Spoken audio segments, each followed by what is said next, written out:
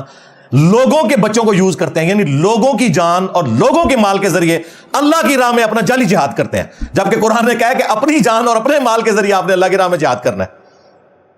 یہ تو لوکل جہاد کی میں بات کر رہا ہوں. جو انٹرنیشنل جہاد بھی ہو رہا ہے نا, خواہ وہ تحریک طالبان افغانستان کا ہو, خواہ وہ داعش کا ہو, وہ سب کا سب سنی شیعہ اختلاف ہے. ابھی افغانستان میں کتنا مشکل وقت آیا ہوا ہے طالبان کے اوپر. پہلے طالبان لڑ رہے تھے امریکہ کے خلاف, اب داعش لڑ رہی ہے افغانستان میں طالبان کے خلاف, کیونکہ داعش اہل حدیث ہے اور یہ طالبان دیوبندی ہے. اے تو جہاد جے لو سامو کہتے ہیں جی وہ جہاد. علی بھائی جہاد پہ بھی کوئی بات کریں, یعنی علی بھائی یہ کہہ رہے ہیں کہ جہاد تے گل کرن علی بھائی, اور اسی جیکٹ پائیے, اگر دیوبندیاں تو دیوبندی دی جیکٹ پا کے تے داعش تے حملہ کر دئیے, اور اگر وابیاں تے وابیاں دی جیکٹ پا کے تے طالبان تے حملہ کر دئیے. اے جہاد جے ٹوٹل تہاڈا. اور شام میں بھی سنی شیعہ کنفلکٹ سارا, کوئی جہاد نہیں ہے. اور یہ جو موٹیویشنل سپیکر جہاد کے اوپر بات کرنے والے فراڈیے آپ کو یہ بتا رہے ہیں کہ جہاد ہو رہا ہے, جھوٹ بول رہے ہیں آپ سے, کوئی جہاد نہیں ہے. ہاں فلسطین میں جو مظلوم ہیں ہم ان کے ساتھ ہیں, ان کے اوپر تو کافر مسلط ہوئے ہیں, اس میں تو کوئی شک نہیں ہے. اسرائیل سب سے بڑا بدماش اور اس کا ابا سب سے بڑا بدماش اس وقت شیطان کا ایجنٹ امریکہ, کوئی شک نہیں ہے. لیکن باقی آپ جتنے کہہ رہے ہیں نا, کوئی جہاد نہیں. ان میں سے کوئی فلسطین نہیں پہنچا اسرائیل کے خلاف لڑنے کے لیے, نہ کوئی موٹیویشنل سپیکر, نہ یہ جن کے ایجنٹ بنے ہوئے ہیں. جن طالبان کو یہ کہتے تھے امیر المومنین آ گیا, کتنے طالبان کیوں نہیں گئے تھے؟ ہمیں تو بتایا گیا تھا کہ جس دن افغانستان آزاد ہوگا نا, ایک بریگیڈ جو ہے نا کشمیر آزاد کرانے کے لیے جائے گی اور ایک فلسطین آزاد کرنے کے لیے. اور میں کہتا خدا آدھا نہ ہٹو یار, ٹوٹل پشتون موومنٹ ہے, وہ اسلام نے کوئی لینا دینا ہی نہیں, پشتون موومنٹ تھی وہ. تو یہ سارے کا سارا تماشا چل رہا ہے. یہاں پہ بھی یہ جو جہاد اور قتال کے نام کے اوپر اور جو توہین مذہب کے نام کے اوپر مسلمانوں کو قتل کر رہے ہیں, آئے دن واقعات آپ دیکھ لیں. سری لنکن کا قتل ہوا ایک سٹیکر کے اوپر جس کا کوئی لینا دینا ہی نہیں تھا, اس بیچارے کو پتہ ہی نہیں تھا. اس کے بعد جڑا مالا میں درجنوں چرچ انہوں نے جلائے. پھر سوات انسیڈنٹ ہوا, سرگودا میں ہوا, کوئٹہ میں ہوا. اور یہ جو عمر کوٹ والا ہے, پہلی دفعہ میں سندھیوں کو سلام کہتا ہوں کہ انہوں نے جرأت دکھائی ہے اور وہ پبلکلی باہر نکلے ہیں اور ان نمک حرام پولیس آفیسرز کو انہوں نے ایکسپوز کیا ہے کہ یار وہ بندہ, اس بیچارے نے کوئی توہین نہیں کی ہوئی تھی. اس نے تو آ کے خود بتایا جی کافی عرصے سے میرا فیس بک ہیک ہوا ہے, اس کا کچھ کریں. اور اس نے گرفتاری بھی دی ایک پیپلز پارٹی کے منسٹر کے کہنے کے اوپر, لیکن انہوں نے پولیس مقابلے میں مروا دیا. یہ اسٹیبلش ہو چکا ہے, یہ پولیس کی اپنی فائنڈنگ ہے. ہمیں ان لوگوں کا انجام بھی دکھایا جانا چاہیے نا, ٹی وی میں رپورٹ ہونا چاہیے کہ ان حرام خوروں کے ساتھ, نمک حرامی کرنے والوں کے ساتھ جوڈیشری نے کیا کیا ہے. یہ زومبیز جو ہم پہ مسلط کیے ہوئے ہیں اور پاکستان کو رہنے کے قابل نہیں چھوڑا ان لوگوں نے. اس لیے میں نے تو بھائی اپنی جان رکھی ہوئی ہے ہتھیلی کے اوپر. پہلے تو میں پھر بھی تھوڑے بہت کوئی ڈھکے چھپے الفاظ استعمال کرتا تھا, اب تو بالکل میں ننگے الفاظ استعمال کرتا ہوں, کوئی لحاظ نہیں کسی کا کرنا. جب ان بے شرموں کو کوئی لحاظ نہیں ہے کہ اسلام کی بھی بدنامی کر رہے ہیں اور پاکستان کو مسلمانوں کے لیے بھی انہوں نے رہنے کے قابل نہیں چھوڑا. یہی وجہ ہے کہ یہاں جب مسلمانوں سے خطرہ ہوتا ہے تو نان مسلم کنٹریز میں جا کے پناہ لیتے ہیں اور وہاں جا کے ان کو بتاتے ہیں جی اسلام جو ہے وہ امن کا دین ہے. اگو گورا پوچھ لوے کہ جناب امن ہے اتنے کے لین آئے ہو, پھر اتنے ہی جاؤ نا جتنے ہے اسلام دا قلعہ, تو منہ اڑ کے بہ جاؤ گے. اب بھی اگر ان کو حیا نہیں آتی ہے اور یہ تماشا چلتا رہتا ہے توہین مذہب کے نام کے اوپر, اور ہم لوگ مجرمانہ طور پر خاموشی اختیار کرتے ہیں, تو اللہ کے حضور ہماری کوئی معافی نہیں ہے. میں تو اپنا فرض بار بار ادا کرتا ہوں. میں نے ابھی دیکھا کہ یہ 27 آئینی ترمیم آ رہی ہے, 26 سے پہلے میں نے آواز بلند کرنا شروع کی, 27 پہ پھر کر رہا ہوں کہ توبہ کی شک ڈالو ورنہ یہ آگ تمہارے گھروں تک بھی پہنچے گی. مولویوں نے کہا تک پہنچ گئی آگ. دیکھیں مفتی طارق مسعود کیوں ہے, اس کے اپنے بیان اسے ہانٹ کر رہے ہیں. اور دیکھیں مولویوں کے گھر جب یہ آگ پہنچی ہے تو مولوی ایک ایک کر کے ڈڈوؤں کی طرح باہر نکل کے صفائیاں دے رہے ہیں کہ جی ہے تو گستاخی تھی, نیت گستاخی کی نہیں تھی. اے تک لو ذرا اندازہ کرو, باقیوں کی نیتوں کا بھی فیصلہ خود کر دیتے ہیں. مجا دیا پیڑا ہوں نا. ہاں سارے نکلے جے, جو بندی مفتی نکلے انہوں نے کہا ہاں گستاخی تو ہوئی ہے لیکن اس نے معافی مانگ لی ہے تو چھوڑ دینا چاہیے. سرکار یہ معافی والی جو ایمنسٹی اسکیم تھی یہ سلمان تاثیر کے لیے نہیں تھی, یہ اس سری لنکن کے لیے نہیں تھی, یہ کوئٹہ میں جس کو آپ نے ظلمن قتل کیا اس کے لیے نہیں تھی, یہ عمر کوٹ کے ڈاکٹر کے لیے نہیں تھی ایمنسٹی اسکیم. مولویوں کے گھر بات آئی ہے تو کہتے ہیں جی توبہ کر لی, گل چھاڑ دو. ہم تو کہتے ہیں یہ اچھی بات ہے, لیکن ان سب لوگوں کے معاملے میں بھی اللہ کے حضور معافی مانگو اور اپنے بزرگوں کے اوپر لعنتیں بھیجو جن کے کہنے پہ تم لوگوں نے یہ فتوے دیے تھے کہ جی گستاخ رسول کو آپ ماورائے عدالت بھی قتل کر سکتے ہیں, اور گستاخی بھی وہ جسے آپ سمجھتے ہیں چاہے وہ دین میں ہے یا نہیں ہے. صرف دیوبندی نہیں نکلے, بریلویوں کا وہ مفتی حنیف قریشی جس نے غصے میں پگڑی ایسے اتار کے پھینک دی تھی, ممتاز قادری اس تقریر سے متاثر ہوا.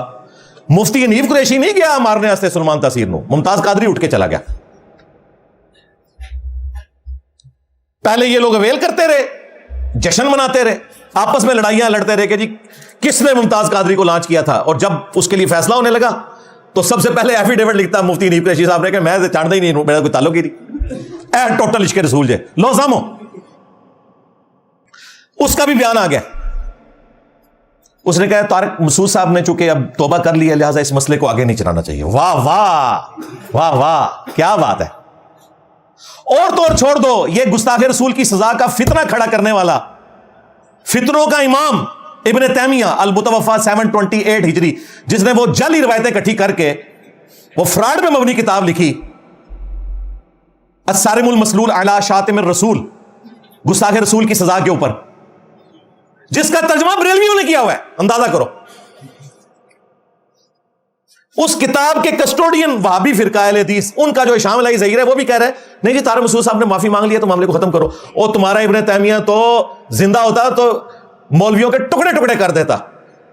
آج اپنے بزرگوں کے فتووں سے پھر گئے ہو, ان پہ بھی لانتے بھیجو, ہم آپ کے ساتھ ہیں, بھیجو لانتے ہیں ساروں کے اوپر, سارے جھوٹے تھے فراڈیے.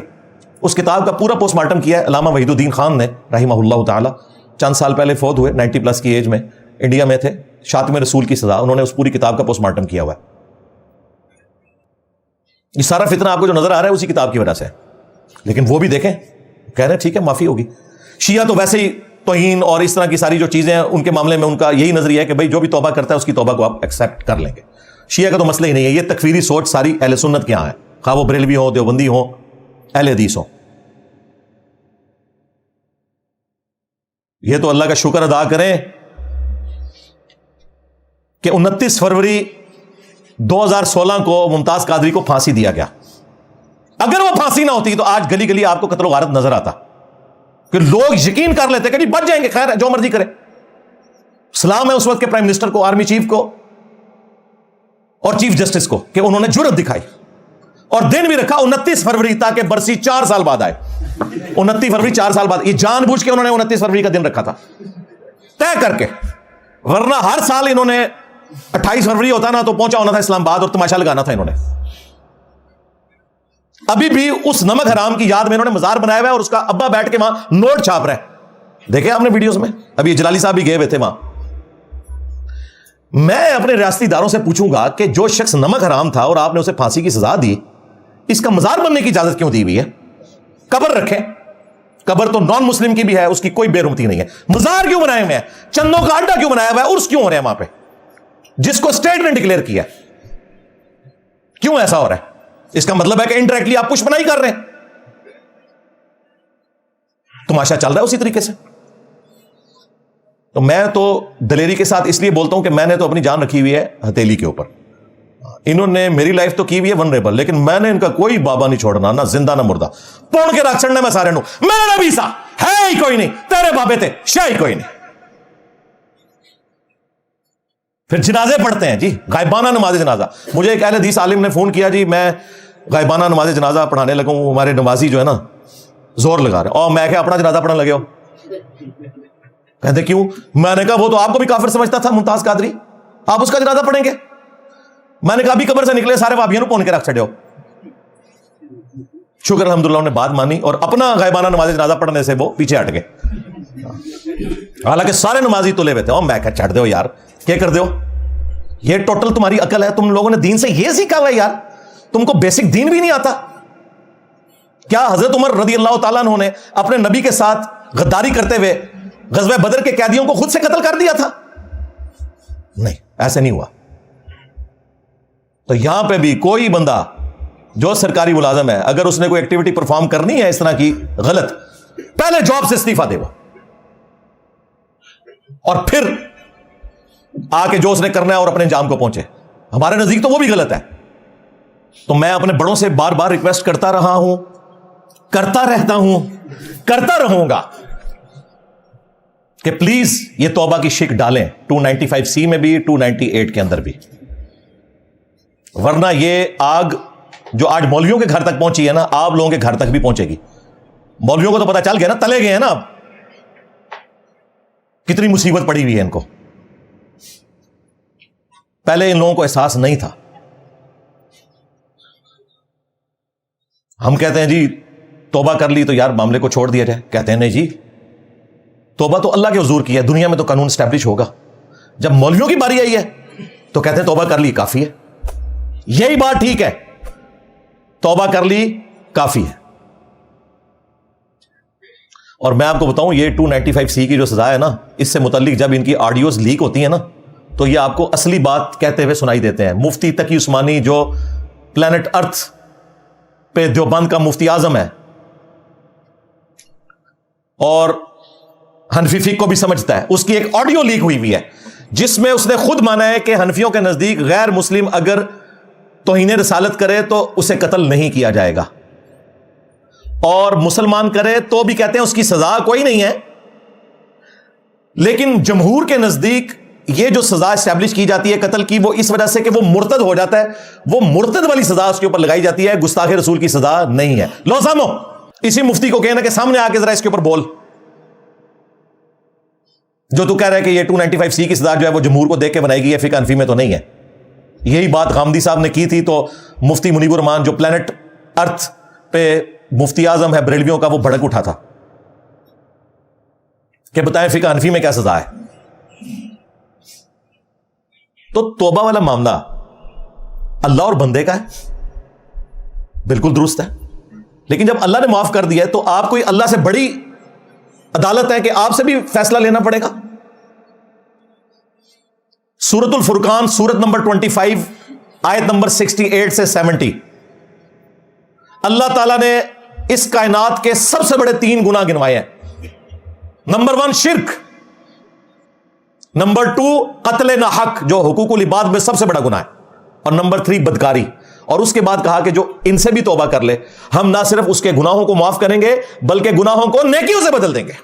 اللہ اکبر کبیرہ والحمد للہ کثیرہ وسبحان اللہ بکرۃ واصیلا. مجھے بتائیں کہ اللہ کی گستاخی بڑی ہے یا رسول اللہ کی گستاخی بڑی ہے؟ اللہ کی. شرک تو اللہ کی گستاخی ہے نا. اللہ کی گستاخی شرک کی شکل میں اللہ کو گالی دینا ہے. سورہ مریم میں آیا قریب ہے آسمان پھٹ پڑے، زمین شک ہو جائے اور پہاڑ ریزہ ریزہ ہو جائیں، ان دعوا للرحمن ولدا، جب یہ کہتے ہیں رحمان نے بیٹا جنا. بھائی آج 2.25 ارب کرسچنز کیا خدا کے لیے بیٹا تجویز نہیں کر رہے؟ یہ خدا کے گستاخ نہیں ہے تو کیا ہم انہیں قتل کرنے نکلیں گے؟ نان مسلم ہے، وہ ان کا عقیدہ ہے. اب آج مسلمانوں کی طرف، مسلمانوں میں اگر کوئی ایسی بات رپورٹ ہوتی ہے توبہ کر لے تو کافی ہے. ورنہ مجھے بتائیں جن لوگوں نے مزارات بنا کے شرک کے اڈے کھولے ہوئے ہیں، مرد و عورت کا وہاں پہ اختلاط ہے، سر عام سجدے کر رہے ہیں، ہمارے نزدیک تو یہ مسلمان اللہ کے گستاخ ہیں. تو بسم اللہ کریے پھر تھوڑے تھے، اس کا کوئی اینڈ نہیں ہوگا. لہذا یہ توبہ والی بات آئین میں ایڈ کرنا ضروری ہے. یہ قرآن کے مطابق ہے. جامعہ ترمذی میں حدیث ہے موت کے غرغرے سے پہلے پہلے توبہ قبول ہے. موت کا غرغرہ نہیں آیا، آپ نے توبہ کی، خواہ جتنی مرضی بڑی کوئی گستاخی ہوئی ہے، اللہ کے حضور آپ کی توبہ قبول ہے. اللہ کے حضور قبول ہے تو بھائی مولوی، بزرگ، بابے اور یہ جعلی اشکان رسول جو بنے پھرتے ہیں یہ تو شاہی کوئی نہیں. اللہ سے ڈر جائیں. ابھی حالت یہ ہے کہ آپ کو فیس بک کے اوپر ایسی تصویریں ملیں گی، ٹوکے اٹھائے ہوئے، ان کے اوپر لبیک یا رسول اللہ لکھا ہوا ہے. اندازہ کریں یار، یہ ٹوکے میدان جنگ میں کافروں کے خلاف چلتے نا تو ہم مانتے کہ یہ ٹوکے واقعی کوئی اسلام کے لیے کھڑے ہوئے ہیں. وہ بھی میدان جنگ میں. عام حالت میں کافر کو بھی نہیں آپ قتل کر سکتے.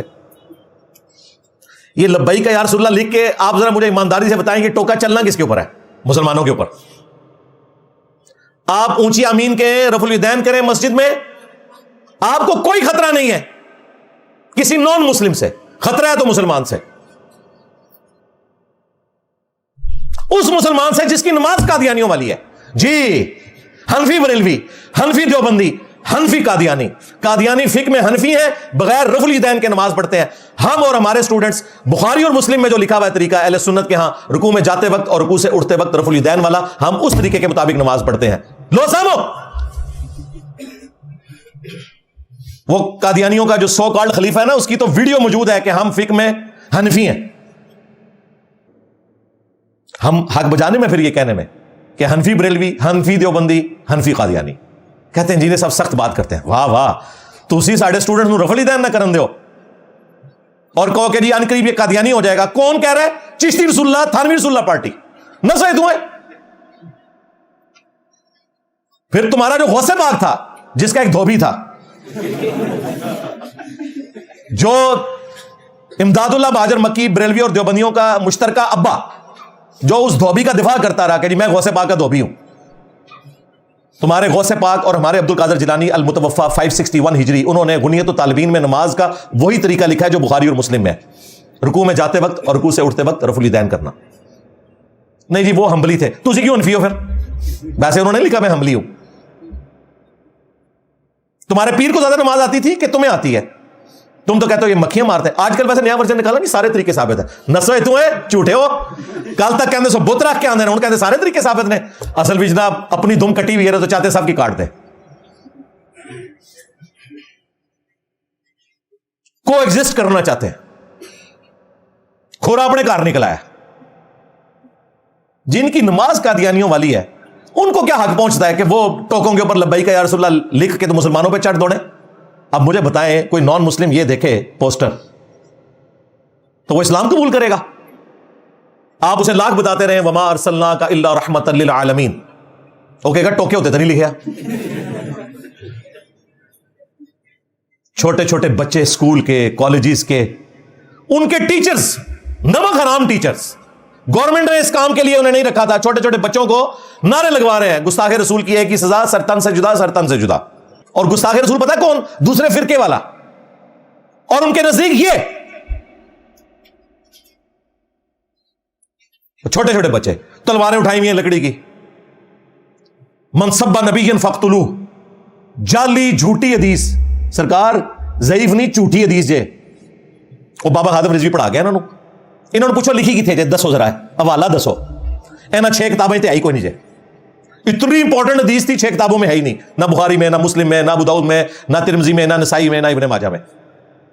دور کی کتاب میں جا کے المعجم الاوسط امام طبرانی کی کتاب میں موجود ہے. اور مجموع الزوائد جو ابن حجر اسقلانی کے استاد ہیں امام ہیثمی, انہوں نے صحیح, ضعیف اور موضوع کے حکم لگائے ہیں. اور یہ بریلویوں نے خود مجموع الزوائد چھاپ دی حدیث کی کتاب. اس میں انہوں نے یہ حدیث لے کر نیچے لکھا ہے کہ یہ روایت درست نہیں ہے, اور امام نسائی کے حوالے سے لکھا کہ امام نسائی اس کے جو مرکزی راوی جس نے اس روایت کو بیان کیا ہے عبید اللہ بن محمد, اس کو کذاب, جھوٹا کہتے تھے. اور ایک کڑی ہوئی حدیث ہے من سب نبی فقتلوہ, کڑی ہوئی حدیث, جھوٹی حدیث. اندازہ کریں. اس پر ترا یہ کہ سنن نبی داؤد میں, سنن نسائی میں موجود ہے کہ حضرت ابو بکر الصدیق رضی اللہ تعالیٰ عنہ کو ایک شخص کے اوپر غصہ آیا, تو وہاں ایک دوسرا آدمی بیٹھا تھا. اس نے کہا کہ اے امیر المومنین اجازت دے میں اس کو قتل کر دوں. وہ کوئی خام خائے ہوتے ہیں نا بعض کھڑپینچی کرنے والے بھی. تو سیدنا ابو بکر نے کہا نہیں یار, مطلب قتل کیوں کر دے گا ایسے؟ تو اس کا میرا اختلاف رائے ہے, قتل کہاں سے بیچ میں آ گیا؟ بعد میں جب یہ خطبہ ختم ہوا تو حضرت ابوبکر اسے سائڈ پہ لے کے گئے اور کہا کہ یہ جو تُو نے مجمع میں بات کی کہ میں اسے قتل کر دوں, اگر میں واقعی تجھے کہہ دیتا جھوٹی موٹی بھی کہ مار دے تو نے مار دینا تھا. انہوں نے کہا حضرت میں مار دینا سی. اندازہ کریں. تو پھر سیدنا ابوبکر نے اسے ڈانٹا. انہوں نے کہا کہ رسول اللہ صلی اللہ علیہ وآلہ وسلم کے بعد کسی کے لیے یہ شایع نہیں ہے کہ وہ کسی کو قتل کروائے. یہ صرف نبی کا حق تھا کہ وہ کسی کو وجہ بتائے بغیر بھی حکم فرما سکتے تھے کہ اسے قتل کر دو، کیونکہ انہیں وحی کی تائید حاصل تھی. ان کے بعد کسی کو یہ رائٹ نہیں ہے کہ اسے قتل کیا جائے، خواہ وہ حضرت ابوبکر کے ساتھ بھی کوئی مسئلہ رکھتا ہو. یہ خود حضرت ابوبکر کہہ رہے ہیں. اب مجھے بتائیں، یہ جو جعلی اشکان صحابہ بنے ہوئے ہیں، ان سے ذرا پوچھیں، حضرت ابوبکر تو خود کہہ رہے ہیں کہ گستاخ کو قتل نہیں کرنا، وہ میرا گستاخ ہو، میرے سامنے بیٹھا ہو. تم 1400 سال بعد جو ہے وہ سعودیہ کی فنڈنگ کے اوپر یہ تماشا لگا کے یہاں بیٹھے ہوئے ہو، ٹوائلٹس میں شیعہ کافر لکھ کے. اس حدیث کے ساتھ ہی امام ابو داؤد نے اپنے استاد احمد بن حنبل کے کامنٹس لکھے ہیں کہ احمد بن حنبل کہتے ہیں کہ 3 وجوہات کی بنا پہ ہی کسی کو قتل کیا جا سکتا ہے. نمبر 1، کوئی شخص مرتد ہو جائے، اسلام چھوڑ جائے. نمبر 2، شادی شدہ زانی، یعنی وہ بدکاری کر بیٹھا ہے. اور نمبر 3، قتل کے بدلے قتل، یعنی اگر کسی نے ناحق کسی کو قتل کیا اس کے بدلے میں اسے قتل کیا جائے گا. ان کا بس یہ 3 وجوہات ہیں، ان کی بنا پہ آپ قتل کر سکتے ہیں، چوتھی کوئی وجہ نہیں ہے. اور پھر احمد بن حنبل نے ساتھ کہا کہ حضرت ابوبکر کے قول کا مقصد یہی تھا کہ صرف نبی علیہ السلام حکم دے سکتے ہیں ان 3 وجوہات کو چھوڑ کر بھی کسی کے حق میں کہ اسے قتل کر دیا جائے. باقی عام مسلمان خواہ وہ حضرت ابوبکر ہی کیوں نہ ہو، 3 موقعوں کے علاوہ کسی کے لیے قتل کا حکم نہیں کر سکتے. اب مجھے بتائیں، انہوں نے جو گستاخ رسول کی سزا نکالی ہے، وہ جو آڈیو لیک ہوئی تھی مفتی تقی عثمانی صاحب کی، وہ بالکل ٹھیک ہوئی تھی.